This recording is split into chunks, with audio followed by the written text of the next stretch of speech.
ಈ ಸಲದ ನಮ್ಮ ಈವೆಂಟ್ ಸಾರಿ ವೆಲ್ಕಮ್ ಬ್ಯಾಕ್. ನಮ್ಮ ಈವೆಂಟ್ ತುಮಕೂರಿನ ಸರ್ಕಾರಿ ಪ್ರಥಮ ದರ್ಜೆ ಕಾಲೇಜ್ ಆವರಣದಲ್ಲಿ ನಡೀತಾ ಇದೆ. ತಾರೀಕು 8 ಅಂದ್ರೆ 8ನೇ ತಾರೀಕು, ಮಾರ್ಚ್ 8ನೇ ತಾರೀಕು, ಭಾನುವಾರದಂದು ಬೆಳಗ್ಗೆ 9 ಗಂಟೆಯಿಂದ ಸಂಜೆ 7 ಗಂಟೆವರೆಗೂ ನಾವು ತುಮಕೂರಿನ ಕಾಲೇಜ್ ಆವರಣದಲ್ಲಿ ನಿಮ್ಗೆ ಸಿಗ್ತೀವಿ. ಮಿಸ್ ಮಾಡದೆ ಬನ್ನಿ.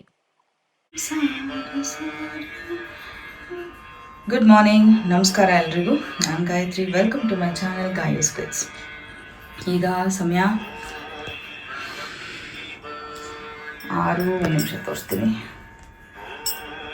6:28.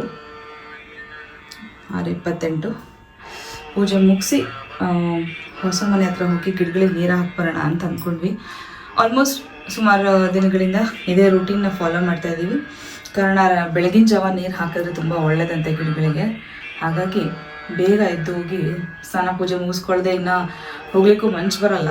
ಹಾಗಾಗಿ ಮುಗಿಸ್ಕೊಂಡು ಹೋಗಿ ನೀರು ಹಾಕಿ ಬರೋಣ ಅಂತ.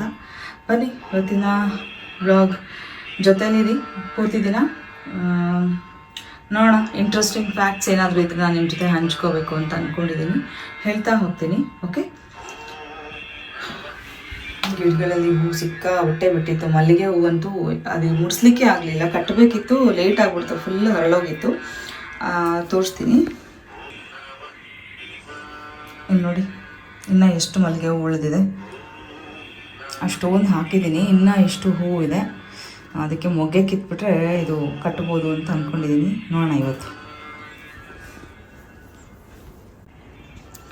ಹಾಗೆ ಇವತ್ತಿಗೆ ಜೀರಿಗೆ ಅಲ್ಲ, ಸೋಪಿನ ಕಾಳು ಮತ್ತು ಅಜ್ವೈನ ಹಾಕಿದ್ದೀನಿ. ಸೋಂಪು ಮತ್ತು ಅಜ್ವೈನ ಹಾಕಿರುವಂಥ ಪುದೀನ ಸ್ವಲ್ಪ ಹಾಕಿರುವಂಥ ಕಷಾಯ ಇವತ್ತು ಬೆಳಗ್ಗೆಗೆ. ನಮ್ಮ ಮನೆಯವ್ರಿಗೆ ಒಂದು ಗ್ಲಾಸ್ ತೆಗೆದಿಟ್ಬಿಟ್ಟು ನಾನು ಕುಡಿತೀನಿ.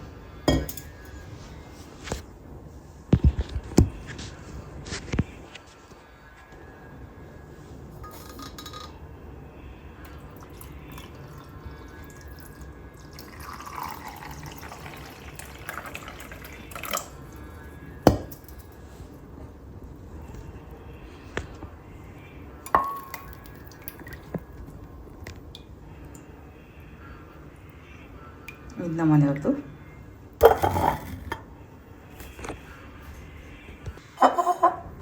ಇದು ನಂದು. ಸೊ ಇದನ್ನ ಇವಾಗ ಕುಡಿದ್ಬಿಟ್ಟು ಮನೆ ಹತ್ರ ಹೋಗೋಣ. ಬನ್ನಿ, ಹೊಸ ಮನೆ ಹತ್ರ ಹೋಗೋಣ. ಪೂಜೆ ಎಲ್ಲ ಮುಗಿಸಿದ್ನಲ್ವ, ಒಂದು 5 ನಿಮಿಷ ವೆಯ್ಟ್ ಮಾಡಿದ್ವಿ. 6:35 ಹೊರಟ್ವಿ. ನಮ್ಮ ಮನೇಲಿ ಸೀಸು, ಜಾಕಿ ಅವರಿಬ್ರದ್ದೆಲ್ಲ ಮುಗಿಸ್ಕೊಂಡು ನಾವು ಹೊರಡಬೇಕು. ತುಂಬ ಅರ್ಲಿ ಅಂತ ನಿಮಗೆ ಅನಿಸ್ತಾ ಇರ್ಬೋದು, ಬಟ್ ಇಟ್ಸ್ ವೆರಿ ಎಕ್ಸೈಟಿಂಗ್ ಅಂತ ಹೇಳ್ತೀನಿ.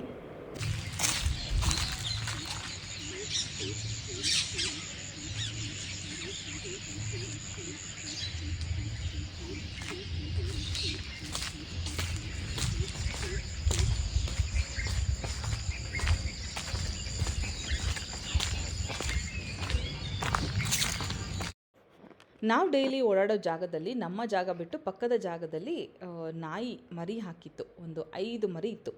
ಅದನ್ನು ಸೌಂಡಿಂದ ಕಂಡುಹಿಡ್ಕೊಂಡಿದ್ವಿ. 2 ದಿನ ಆಗಿತ್ತು. ಬಾಕ್ಸಲ್ಲಿ ದಿನ ಊಟ ತೊಗೊಂಡೋಗಿ ಅದಕ್ಕೆ ತಾಯಿಗೆ, ಅಂದರೆ ಅದರ ಅಮ್ಮ ನಾಯಿ ಇತ್ತಲ್ಲ, ಅದಕ್ಕೆ ಊಟ ಹಾಕಿಟ್ಟು ಬರ್ತಾಯಿದ್ವಿ.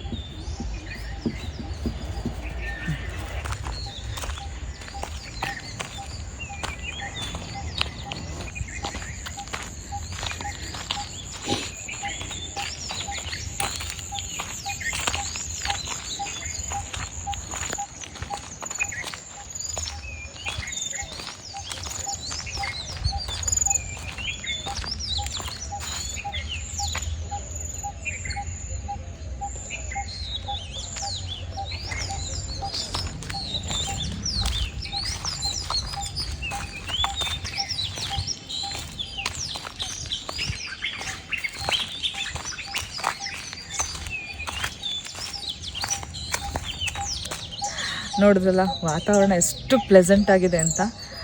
ಈ ಒಂದು ಅನುಭವಕ್ಕೆ ನಾವೇನು ಮಾಡ್ತಾಯಿದ್ದೀವಿ ಅಂದರೆ, ಕಷ್ಟ ಆದರೂ ಪರವಾಗಿಲ್ಲ, ಬೇಗ ಎಲ್ಲ ಕೆಲಸ ಮುಗಿಸ್ಕೊಳ್ಳೋದು, ಸ್ನಾನ ಪೂಜೆ ಮುಗಿಸ್ಕೊಂಡು ಇಲ್ಲಿಗೆ ಬರ್ತಾಯಿದ್ದೀವಿ. ಈ ಗಿಡಗಳಿಗೆಲ್ಲ ನೀರು ಹಾಕಿಬಿಟ್ಟು ವಿಟಮಿನ್ ಡಿ ಅಂದರೆ ಆ ಎಳೆ ಬಿಸಿಲಿರುತ್ತಲ್ಲ, ಒಂದು 8 ಗಂಟೆ ತನಕ ಇಲ್ಲೇ ಟೈಮ್ ಸ್ಪೆಂಡ್ ಮಾಡಿ ಹೋಗ್ತೀವಿ. ಭಾಳ ಖುಷಿ ಕೊಡ್ತಾ ಇದೆ ಮನಸ್ಸಿಗೆ. ಧನುರ್ಮಾಸದಲ್ಲಿ ಎದ್ದೇಳಲಿಕ್ಕೆ ಎಷ್ಟು ಕಷ್ಟ ಅಂತ ಎಲ್ರಿಗೂ ಹೇಳ್ತಾ ಇರ್ತೀನಲ್ವ, ಅಂದರೆ 4 ಗಂಟೆಗೆ ಎದ್ದೇಳಬೇಕು, 4:15ಗೆ ಎದ್ದೇಳಬೇಕು ಅಂತ. ಈಗ ಪ್ರತಿದಿನ ಎದ್ದರೂ ಕೂಡ ಎಲ್ಲೂ ಬೇಜಾರಾಗ್ತಾ ಇಲ್ಲ. ಒಂದು ಎಕ್ಸೈಟ್ಮೆಂಟ್, ಎಷ್ಟೊತ್ತಿಗೆ ನಾವು ಆ ಮನೆ ಹತ್ರ ಹೋಗ್ತೀವೋ, ಎಷ್ಟೊತ್ತಿಗೆ ಆ ಬಿಸಿಲಲ್ಲಿ ಸ್ವಲ್ಪ ಹೊತ್ತು ಕಾಲ ಕಳಿತೀವೋ. ಅಂದರೆ ಪಕ್ಷಿಗಳು ಬ್ಯಾಕ್ಗ್ರೌಂಡ್ ಮ್ಯೂಸಿಕ್ಕೇ ಬೇಡ, ನೋಡಿ ಎಷ್ಟು ಚೆನ್ನಾಗಿದೆ ಅಂತ ಹೇಳಿ. ಈ ಅನುಭವ ನಿಜವಾಗೂ ಅನುಭವಿಸಿದವರಿಗೆ ಗೊತ್ತು. ಟಚ್ ವುಡ್, ಇಲ್ಲಿಗೆ ಬಂದ ಮೇಲೆ ಪ್ರತಿದಿನ ಈ ಅನುಭವ ಸಿಗುತ್ತೆ ಅಂತ ಅಂದ್ಕೊಂಡಿದ್ದೀನಿ. ಬನ್ನಿ.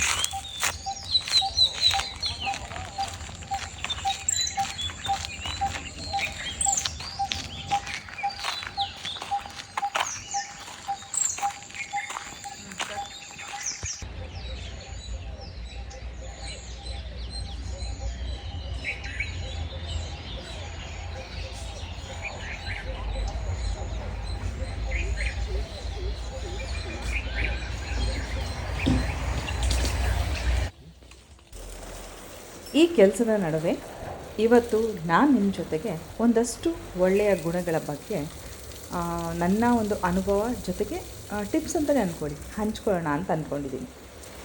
ನನ್ನ ಮೊದಲನೆಯ ಮಾತು ಪ್ರತಿ ವಿಡಿಯೋದಲ್ಲೂ ಒಂದೇ, ಏನು ಗೊತ್ತಾ?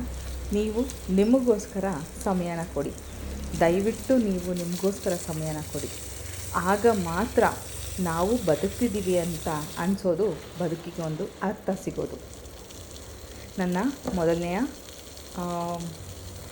ಏನು ಹೇಳಿ, ಬಯಕೆ ಅಂತ ಹೇಳ ಅಥವಾ ನಿಮ್ಮೆಲ್ರಿಗೂ ಅಡ್ವೈಸ್ ಅಂತ ಹೇಳ, ಓಕೆ, ಅದೆಲ್ಲದ್ರ ಜೊತೆಗೂ ಪೂರ್ತಿ ಮನೆಗೆ ಅಂತಲೇ ಇಟ್ಕೊಳ್ಳಿ ಅಥವಾ ನಿಮ್ಮ ಪರ್ಸ್ನಲ್ ಏನಾದರೂ ತೊಗೊಳ್ಳಿ. ನಾನೇನು ಫಾಲೋ ಮಾಡ್ತೀನೋ ಅದನ್ನು ನಿಮ್ಮ ಜೊತೆ ನಾನು ಹಂಚ್ಕೊಳ್ತೀನಿ. ಹೆಚ್ಚು ತರಕಾರಿ ಹಣ್ಣುಗಳನ್ನು ತಿನ್ಲಿಕ್ಕೆ ಸ್ಟಾರ್ಟ್ ಮಾಡಿ. ಎಸ್, ನಾನು ಇದನ್ನು ಅಳವಡಿಸ್ಕೊಂಡಾಯಿತು. ತುಂಬ ಚೇಂಜಸ್ನ ಮಾಡ್ಕೊಂಡಿದ್ದೀವಿ. ಆಲ್ರೆಡಿ ನಾವು ಒಂದು ಹೆಲ್ದಿ ರೂಟೀನಲ್ಲೇ ಇದ್ವಿ. ಆದರೂ ನಾನು ಪರ್ಸ್ನಲಿ ನನಗೋಸ್ಕರ ಸಪ್ರೇಟಾಗಿ ಏನೂ ಮಾಡ್ಕೊಳ್ತಾ ಇರಲಿಲ್ಲ. ಮನೆಯವ್ರಿಗೆ ಏನು ಇಷ್ಟ ಅದನ್ನಷ್ಟೇ ಮಾಡ್ತಾಯಿದ್ದೆ. ಈಗ ನಾನು ನನಗೇನು ಇಷ್ಟನೋ ಅಥವಾ ನನಗೇನು ಸರಿ ಆರೋಗ್ಯಕ್ಕೆ ಅದನ್ನು ನಾನು ನನಗೋಸ್ಕರ ಕಷ್ಟ ಆದರೂ ಸಪ್ರೇಟಾಗಿ ಸ್ವಲ್ಪ ಮಾಡಿಕೊಂಡು ಊಟ ತಿಂಡಿನ ಮಾಡ್ತಾಯಿದ್ದೀನಿ. ಇಡೀ ದಿನ ಪ್ರತಿದಿನ ನಾವು ಒಂದು 2-3 ಲೀಟರ್ ನೀರು ಕುಡಿಬೇಕು ಅಂತ ಹೇಳ್ತಾರೆ. ನಿಮ್ಮೆಲ್ಲರಿಗೂ ಗೊತ್ತಿರೋ ವಿಚಾರನೇ. ಪದೇ ಪದೇ ಏನಕ್ಕೆ ಹೇಳ್ತಾ ಇದ್ದೀನಿ ಈ ವಿಚಾರಗಳನ್ನು ಅಂದರೆ, ಅತಿ ಅವಶ್ಯಕ. ಒಂದು 40 ವರ್ಷ ನಮಗೆ ವಯಸ್ಸಾಯಿತು ಅಂತಂದರೆ ಹಾರ್ಮೋನಲ್ ಇಂಬ್ಯಾಲೆನ್ಸ್ ನಮ್ಮನ್ನು ಒಳಗಿಂದನೇ ಕೊಲ್ತಾ ಬರುತ್ತೆ. ಒಂದಾದಮೇಲೆ ಒಂದು ರೋಗಗಳು, ಒಂದಾದಮೇಲೆ ಒಂದು ನೋವುಗಳು ಅಲ್ವಾ. ಎಲ್ಲದನ್ನು ತಡೆಗಟ್ಟಬೇಕು ಅಂದರೆ ಒಂದೇ, ಆರೋಗ್ಯಕರವಾದ ಊಟ, ಒಂದು 3 ಲೀಟ್ರ್ ನೀರು. ಅಳತೆ ತಪ್ಪುತ್ತೆ ಅಂತ ನಿಮಗೆ ಅನಿಸಿದ್ರೆ ನೀವೊಂದು ಕೆಲಸ ಮಾಡ್ಬೋದು. ನೀವು 3 ಲೀಟ್ರ್ ಬಾಟಲ್ ನೀರನ್ನು ತುಂಬಿಸಿ ಕಟ್ಟೆ ಮೇಲೆ ಇಟ್ಕೊಳ್ಳಿ. ಆ 3 ಬಾಟಲ್ ನೋಡ್ತಾ ನೋಡ್ತಾ ನೋಡ್ತಾ ನಿಮಗೆ ಖಾಲಿಯಾಗಿದ್ದೇ ಗೊತ್ತಾಗಲ್ಲ. ರಾತ್ರಿ ಮಲಗೋಕ್ಕೆ ಮುಂಚೆ 3ನೇ ಬಾಟಲ್ ಖಾಲಿ ಮಾಡಿ ಮಲಗಬೇಕು ಅನ್ನೋದನ್ನು ತಲೆಯಲ್ಲಿಟ್ಕೊಳ್ಳಿ. ಯಾವುದು ಬಲವಂತ ಆಗಬಾರ್ದು. ಮಾಡೋದನ್ನು ಇಷ್ಟಪಟ್ಟು ಮಾಡಿ, ನಿಮಗೋಸ್ಕರ ಮಾಡಿ. ನೀವು ಮಾಡೋದನ್ನು ನೋಡಿದರೆ ಇಮಿಡಿಯೇಟ್ಲಿ ನಿಮ್ಮ ಮಕ್ಕಳು ಅದನ್ನು ಫಾಲೋ ಮಾಡಲಿಕ್ಕೆ ಸ್ಟಾರ್ಟ್ ಮಾಡ್ತಾರೆ. ಈ ಅನುಭವ ನಿಮಗಾಗಿಲ್ಲ ಅಂದರೆ ಮಾಡಿ ನೋಡಿ. ಅದೆಲ್ಲದ ಜೊತೆಗೆ ತುಂಬ ಅತಿ ಮುಖ್ಯವಾದ ಒಂದು ವಿಚಾರ ಏನು ಗೊತ್ತಾ? 8 ಗಂಟೆ ಮಲಗಿ. ಹೌದು, ಹೇಳ್ತಾರೆ ಒಬ್ಬರಿಗೆ ಕಡಿಮೆ ನಿದ್ರೆ ಸಾಕು, 6 ಗಂಟೆ ಸಾಕು, 7 ಗಂಟೆ ಸಾಕು. ನಿಮ್ಮ ಮಸಲ್ಸ್ ಎಲ್ಲ ರಿಲ್ಯಾಕ್ಸ್ ಆಗಬೇಕು, ನಿಮ್ಮ ಬಾಡಿಗೆ ರೆಸ್ಟ್ ಸಿಗಬೇಕು, ನಿಮ್ಮ ಸ್ಕಿನ್ ರಿಜ್ಯುವಿನೇಟ್ ಅಂದರೆ ನಿಮ್ಮ ಸ್ಕಿನ್ ಮತ್ತೆ ಬ್ರೀದ್ ಮಾಡಿ ಹೊಸದಾಗಿ ಅದು ಕೆಲಸ ಶುರು ಮಾಡ್ಕೋಬೇಕು, ಕೂದಲು ಚೆನ್ನಾಗಿರಬೇಕು ಅಂದರೆ 8 ಗಂಟೆಗಳ ಕಾಲ ನಿದ್ದೆ ಅತಿ ಮುಖ್ಯವಾದದ್ದು. ಅದನ್ನು ಒಂದು ಅಲಾರ್ಮ್ ಇಟ್ಕೊಂಡಾದರೂ ಪರವಾಗಿಲ್ಲ. 8 ಗಂಟೆ ರಾತ್ರಿ ಎಷ್ಟೊತ್ತಿಗೆ ಮಲಗ್ತೀರಾ ಅನ್ನೋದ್ರ ಪ್ರಕಾರ ಬೆಳಗ್ಗೆ 8 ಗಂಟೆ ಅಂದರೆ ಬೆಳಗಿನ 8 ಗಂಟೆಗೆ ಕರೆಕ್ಟಾಗಿ ನೀವು ಅಲಾರ್ಮ್ ಸೆಟ್ ಮಾಡಿಕೊಂಡ್ರೆ 8 ಗಂಟೆಗಳ ಕಾಲ ನಿದ್ರೆ ಮಾಡಿ ಬೆಳಗ್ಗೆ ಎದ್ದಾಗ ಆ ಫ್ರೆಶ್ನೆಸ್ ಬೇರೆ. ಆಗ ನಿಮಗೆ ಇಡೀ ದಿನ ಡ್ರೌಸಿನೆಸ್ ಅಂದರೆ ತೂಕಡಿಕೆ ಬರಲ್ಲ, ಮಲಗಬೇಕು ಅಂತ ಅನಿಸೋದು ಇಲ್ಲ. ಅಷ್ಟೇ ಅಲ್ಲ, ನಿಮ್ಮ ಫ್ಯಾಮಿಲಿ ಫ್ರೆಂಡ್ಸ್ ಜೊತೆ ಕನೆಕ್ಟೆಡ್ ಆಗಿರಿ. ಯಾವುದು ಅತಿಯಾದರೆ ಒಳ್ಳೆಯದಲ್ಲ. ಒಂದು ಲಿಮಿಟಲ್ಲಿ ಯಾವುದನ್ನು ಕಳ್ಕೊಳ್ಳಬಾರ್ದು. ಎಲ್ಲದೂ ಇರಲೇಬೇಕು.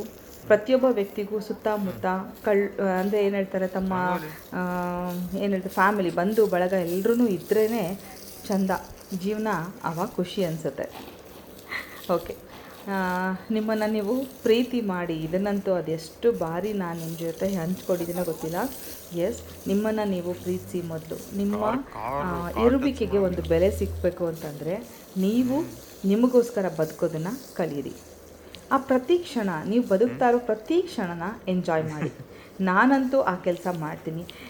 ತುಂಬ ಜನ ನನ್ನ ಫ್ರೆಂಡ್ಸ್ ನನಗೆ ಕಾಲ್ ಮಾಡ್ತಾರೆ. ಫ್ರೆಂಡ್ಸ್ ಇನ್ ದ ಸೆನ್ಸ್ ನನ್ನ ಗಾಯು ಸ್ಟೇಟ್ಸ್ ಫ್ಯಾಮಿಲಿ ಮೆಂಬರ್ಸ್ ಹೇಳ್ತಾರೆ, ಮ್ಯಾಮ್ ನೀವು ಬ್ಯುಸಿ ಇದ್ರಿ ಅಂತ ನಾನು ಕಾಲ್ ಮಾಡಲಿಲ್ಲ ಅಂತ. ಆಫ್ಕೋರ್ಸ್ ನನಗೆ 24 ಗಂಟೆ ನಿಜವಾಗ್ಲೂ ಕಡಿಮೆನೇ ಅನಿಸೋದು.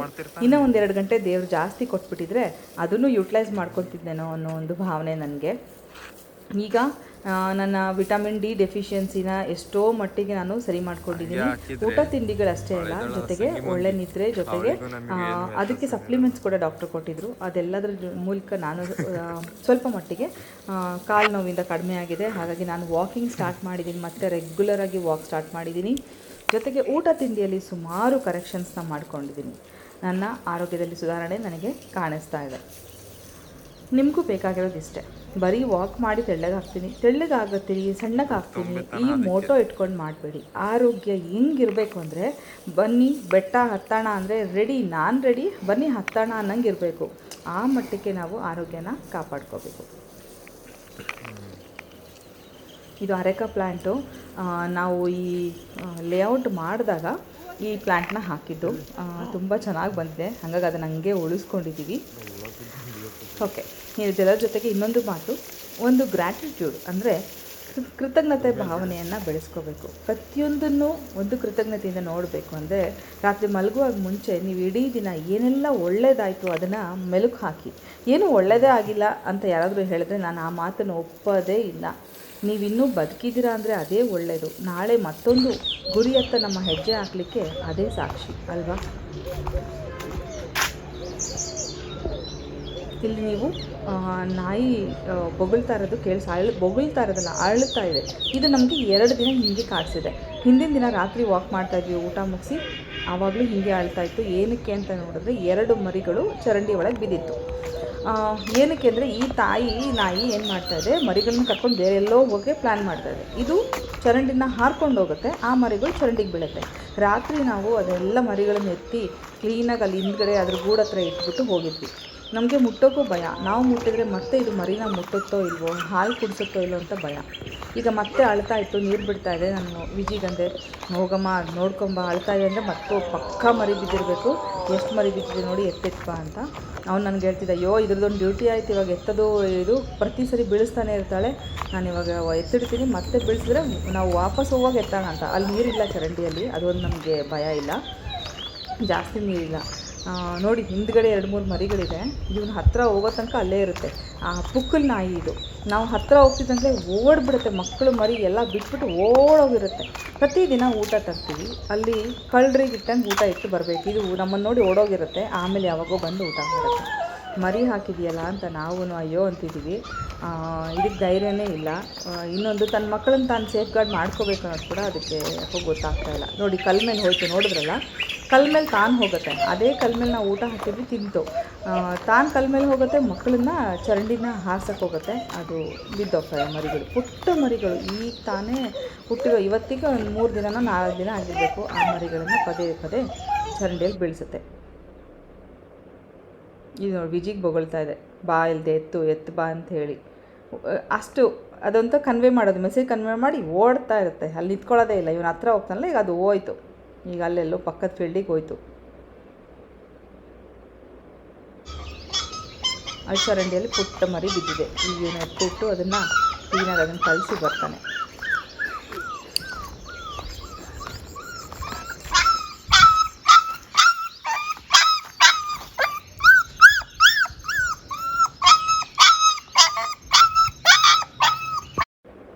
ನೋಡಿ ಇದು ನಿಮಗೆಲ್ಲ ಅಯ್ಯೋ ಪಾಪ ಅನಿಸ್ತಿರ್ಬೇಕು. ನಮಗೆ ಇದು ಹೊಸದಲ್ಲ, 2 ದಿನದಿಂದ ಇದೇ ಕೆಲಸ ಮಾಡ್ತಾಯಿದ್ದೀವಲ್ಲ, ಇದ್ರ ಮೇಲೆ ಸಿಟ್ಟು ಬರ್ತಾಯಿದೆ, ಮಕ್ಕಳನ್ನ ಸರಿ ಕಾಪಾಡ್ಕೊಳ್ತಾ ಇಲ್ಲ ಅಂತ.